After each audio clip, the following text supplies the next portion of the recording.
Hello everyone and welcome back. So I've had a few comments asking me to go into depth in regards to dealing ranges.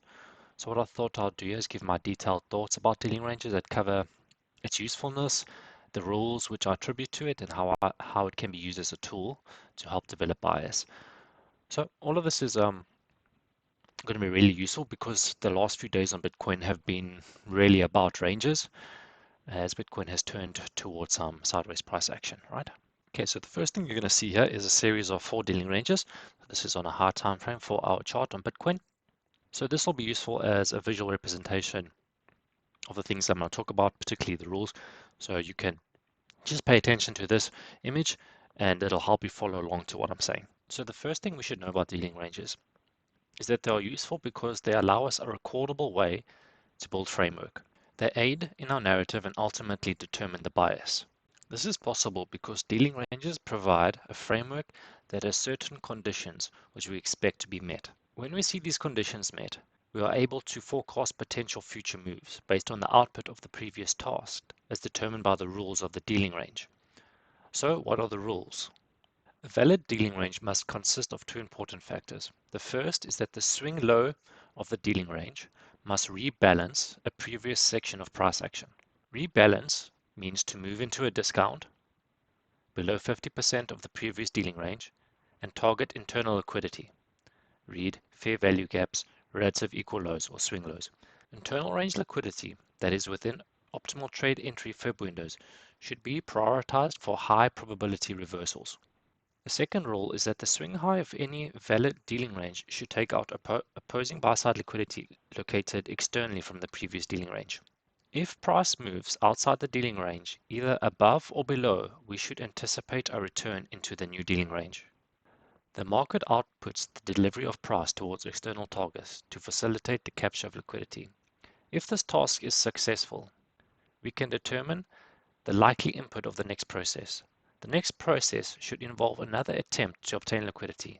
This time we should expect price to return into the new dealing range towards logical internal liquidity targets. The process of moving between external and internal targets is the basic set of logical dependencies that determine this trading framework. If price moves above or below a previous dealing range, we can anticipate a return to internal targets. And from internal targets, we can expect price to move again externally relative to our dealing range. Therefore, we have two types of trades. The first trade is a trade that targets external liquidity from entry within the dealing range. And the second is a trade outside the dealing range that targets internal liquidity. This is in and of itself a valid trading strategy. With all that in mind, does it not become a lot easier to frame price action?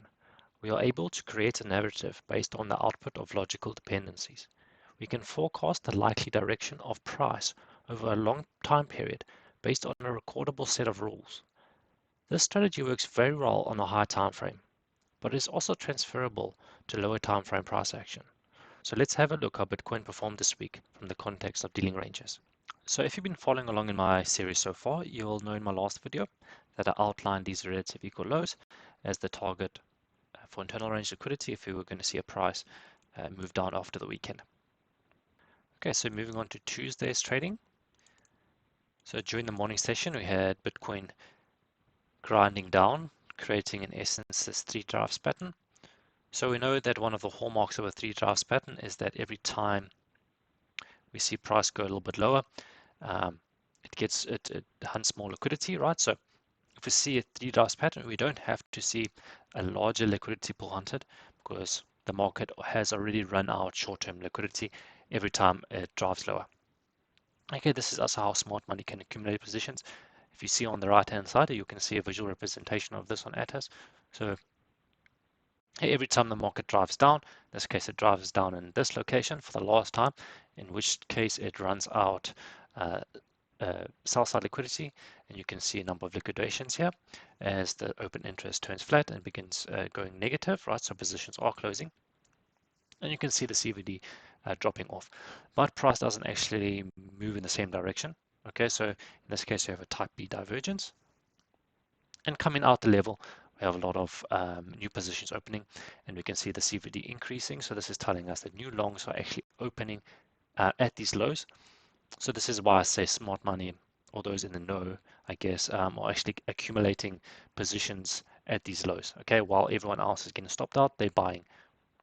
Right, so we have that three drives pattern, which runs out short-term liquidity, so we don't see the large liquidity pull hunted. In this case, it's the internal range liquidity above relative equal lows that I was pointing out before. But more than that, what do we see over on the S&P? Because the S&P, right, we use as a relative strength leader on Bitcoin. So we see S&P run down here during a New York kill zone.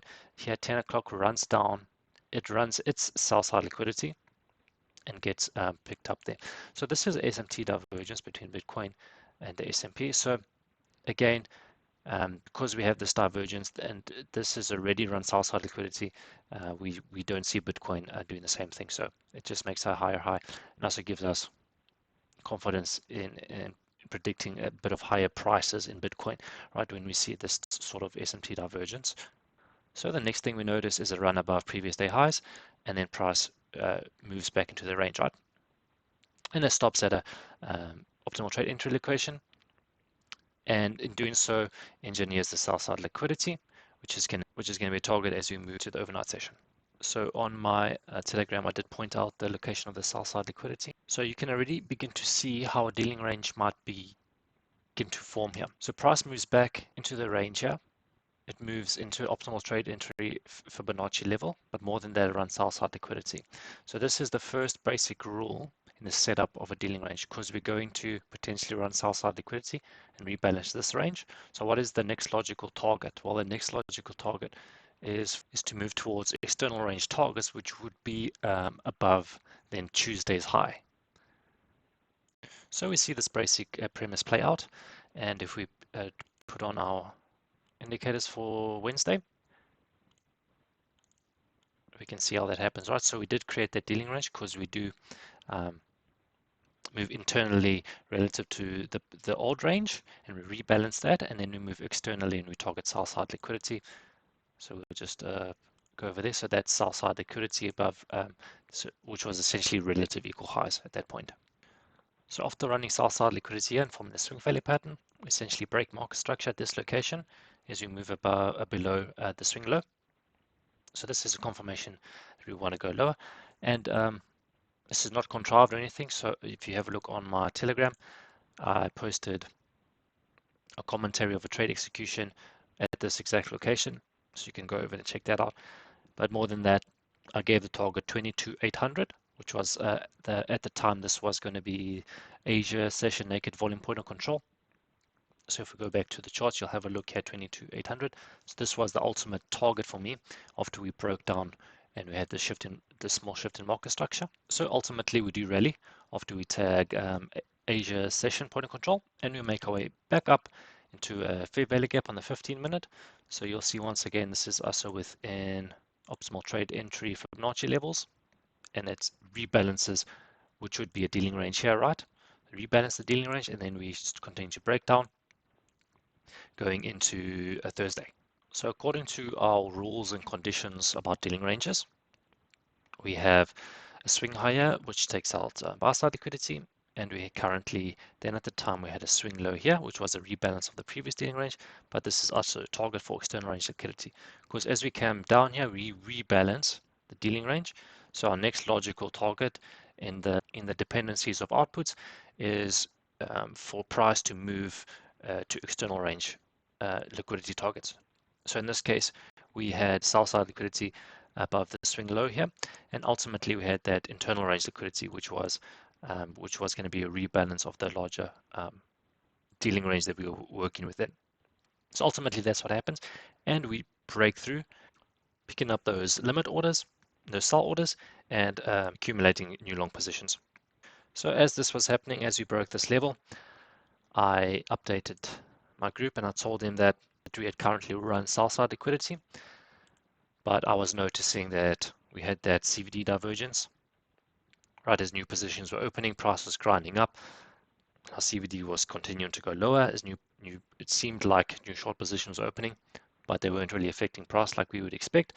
So now we're below support per se, but we're creating a CVD divergence, which is telling us that we're actually accumulating positions. So I give them targets First target being the New York PM point of control, and I was looking at for a second target to rebalance the displacement high. So you can have a look here. The first target being the New York PM point of control, and the second target was this displacement. I was targeting the high of that. Obviously, we went a lot higher than that, but at the time that didn't matter because my idea had been satisfied. Because what did we do? We ran external range liquidity relative to the past dealing range, and we made our way back to logical internal targets. So this follows the basic rules that we set for dealing range, and that was the framework I was using when I was thinking about what trades to take. And ultimately, that's how it played out. You know, we were, I suppose, lucky this time, and that's what price did. All right, so that's about what I wanted to cover today.